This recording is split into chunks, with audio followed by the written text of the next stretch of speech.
Team లోకేష్‌లో ఎవరెవరు ఉంటారు? మహా మార్పులే టాక్ ఆఫ్ ది ఏపీ. మహానాడుతో టీడీపీలో భారీ మార్పులపై ఊహాగానాలు వినిపిస్తున్నాయి. యువనేత లోకేష్‌ను పార్టీ భావి నేతగా ఈ వేడుక ద్వారానే ప్రకటిస్తారని అంటున్నారు. పార్టీ జాతీయ అధ్యక్షుడిగా చంద్రబాబును మరోమారు ఎన్నుకున్నా ఇక నుంచి పార్టీకి లోకేష్ అన్నీ తానే నడిపిస్తారనేది టీడీపీ వర్గాల టాక్. అంతేకాకుండా టీడీపీ ఆవిర్భావం నుంచి కొన్ని పదవుల్లో కొనసాగుతున్న వారు రిటైర్ అయ్యే అవకాశాలు కనిపిస్తున్నాయి.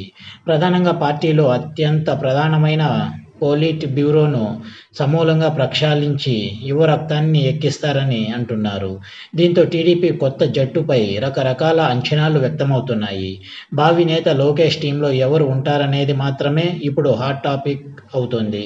ఇదే టాక్ ఆఫ్ ది ఏపీగా ఉంది. ఎందుకంటే 94% స్ట్రైక్ రేటుతో గత ఎన్నికల్లో విక్టరీ కొట్టిన టీడీపీ కూటమి రాష్ట్రం నలుమూలలా అత్యంత బలమైన రాజకీయ శక్తిగా అవతరించింది. మరోవైపు ప్రతిపక్ష వైసీపీ వలసలతో కుదేలవుతుంది. ఈ పరిస్థితుల్లో రాష్ట్రాన్ని మరో 30 ఏళ్లు పాలిస్తామని చెప్పుకుంటున్న టీడీపీ అందుకు అవసరమైన శక్తిని కూడదీసుకునేందుకు ప్రయత్నిస్తోంది. ఏ పార్టీ అయినా 10 కాలాలు పనిచేయాలంటే సమర్థ నాయకత్వం అత్యంత అవసరం. ప్రస్తుతం చంద్రబాబు రూపంలో టీడీపీకి సమర్థుడైన రాజకీయ చాణక్యుడు ఉన్నారు. అందుకే 43 ఏళ్లు టీడీపీ ప్రస్థానంలో 30 ఏళ్లుగా ఎటువంటి ఆటంకం లేకుండా చంద్రబాబు పార్టీ అధ్యక్షుడిగా కొనసాగుతున్నారు.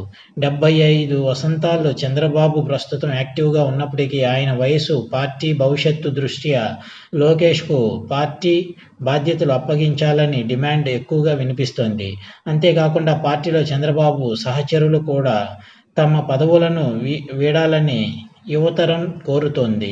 ప్రస్తుతం టీడీపీలో పదవులు, బాధ్యతలు బదిలీ తప్పనిసరిగా చేయాలని అంటున్నారు. దీంతో పోలిట్ బ్యూరోలో అత్యంత సీనియర్లు అయిన అశోక్